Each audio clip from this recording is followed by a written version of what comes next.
TF2 is a game universe where its events and lore aren't to be taken too seriously. If we did, then every sniper has triple-sized kidneys and possible minor organ failure. Yes sir, indeed TF2 is a game that doesn't need a lore theorist to overanalyze everything. But what if we did? What if we took the events from all the comics, from all the cinematics, and even the gameplay, and stitched it all together on a crazy conspiracy board? It may take a week, perhaps even a month to figure out everything, but figure it out we shall. To start things off, we need to establish a rule. There is a main team, one that has distinct characteristics and, shall we call them abilities. The Scout can outrun Sentry Fire. The Pyro is permanently stuck in Pyroland, as you would notice that with the stock loadout of Pyro, he is not in Pyroland. Soldier is an expert cryopractor, apparently. I mean, he can snap necks, he can fix necks. I know it's a taunting game at this point, but we don't see him fixing a neck after it's gotten snapped. It's just kind of like, you know, a bit of like a 360 thing. The Engineer can put down multiple sentries. The Demo Man can put down more than 8 stickies.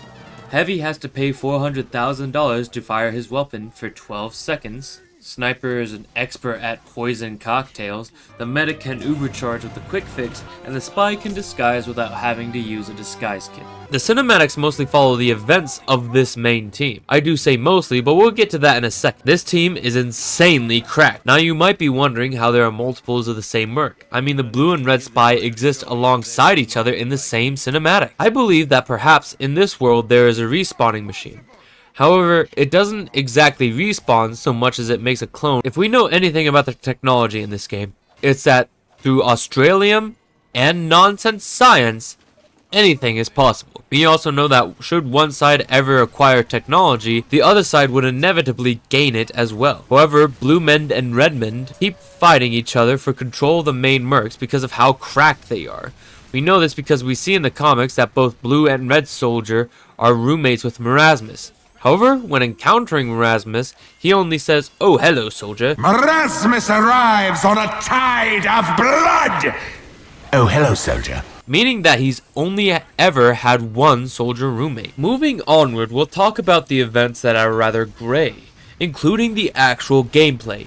Redmond and Blue Tard have a habit of making their bases extremely close to each other, despite being rival companies. However, this mimics real life more often than not. When they do decide, fuck it, we do some war, they evacuate all personnel and send in the clones of the mercs. I do believe that each map does have a story to tell.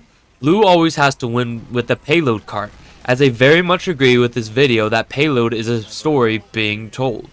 The rest of the maps are a rather gray zone, except for Granary. We see the soldier with the eviscerated heads of the blue team, and he's kinda goofing off, so we can assume that Red won that fight. As for other fights, as long as the main crew survives, then it doesn't matter too much who won.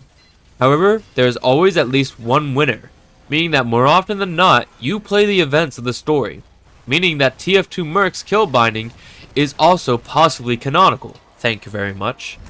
That was delicious.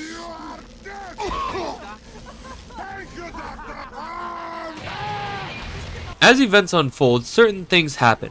At least one soldier and Demo on opposite teams become friends. Saxon Hale accidentally blows up the moon. Old Nick, which, for those of you who don't know, is like a forbidden love child between Santa Claus and Krampus, and don't ask me how that happened. Redmond, I propose a truce, so that we can build a machine to make one of us pregnant.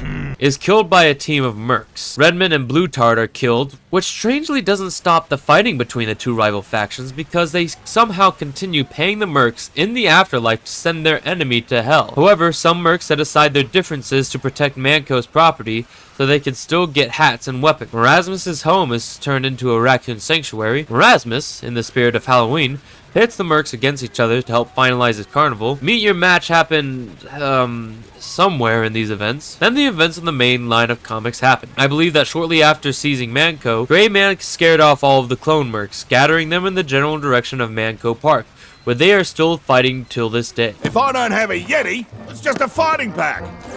Where am I going to find a group of lunatics willing to come all this way just to fight? To fight each other. 3, 2, 1, fight! Meanwhile, with our main crew, all of them went separate ways to keep undercover. We all know the majority of the events that happened from there. In a manner of speaking, yes. What's all this then? Who the hell are you people? What are you doing to me bloody own? Hata! Oh my god! Here's the best part. He calls himself Soldier, even though he's never even been in the... Objection! You scrawny Judas! Judge, I am this man's lawyer, and I demand you give him the chair! Beat it, Soldier! I got a real lawyer this time! Oh, yeah? Well, I'm calling a surprise witness! My hands! And they will prove beyond a reasonable doubt that your lawyer's neck is guilty of being broken! Hata! Neck snap! Bears! Ah, crap! How'd they find us? They couldn't have tracked us. We've been stealthy like shadows. Something must have brought them here. There are only two things that attract bears: honey and menstruating women. My God, I knew it! Somehow I always knew. Pyro! Stop blocking the door! Good Lord, this plane is filled with honey! Wait! Are we leaving? What about the baboon uteruses? What the hell are you talking about? What baboon uteruses? The ones I'm sewing into you. I haven't gotten to everyone yet. What? Jana, quickly! Be racist! You It all makes so much sense now. Why I never grew a mustache or Australia-shaped chest hair. Why I never wanted a fist fight like the other kids. I just hide in a tree and throw stones at them. It's because I'm not actually Australian. hi. If I could butt in here for... Please. For the love of God, don't do this. I'm begging you. Tarnish, I'm leaving you. Oh, Liver, come on. I love you. I can't live without you. You know that. You were smiling. The last thing I saw before I bled out and died was your smug, evil grin. I was happy to see you. That's just how I look when I smile. Smug and evil. See? What? You mean to tell me, all these years, you could have put me eye back any time you bloody liked? Could have? My friend, I've given you back your eye at least 8 times. And every time it functions normally until Halloween night, at which point it grows bat wings and attacks us. So, man to man, the ladies back on Earth, they've all lain with you, right? What? No! Why, were they supposed to? What? Yes! You were my gift to them!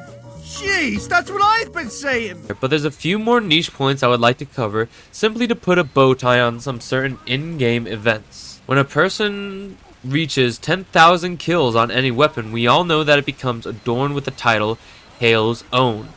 Clearly, the only explanation is that Saxon Hale himself comes down like a priest and gives the weapon his blessing before returning to his daily 1 million push-ups.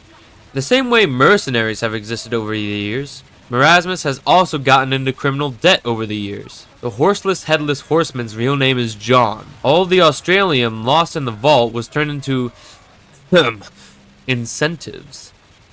Of course, if it was not snorted up by the administrator. Miss Pauling plays D&D. This is why she wears glasses, because she's a nerd. The Saxy Awards are a very real thing in the universe. After all, it's a melee weapon, meaning some of the clone mercs have a fine taste for the theater. Every time we get new maps, that's usually just the administrator tossing a bunch of mercs into a ship and telling them to go there and do objectives. This is undeniable TF2 canon. Anyone who tries to say otherwise has no basis or any real evidence that wasn't planted by a spy. With that said, however, if you have any personal theories that you would like to share in the comments, I would love to hear all about it. I've been attempting to make this channel grow, so if you stuck around this far, I humbly ask if you could subscribe to my channel. Maybe I'll redo this video sometime in the future if it goes well, and we get some rather convincing comments down below.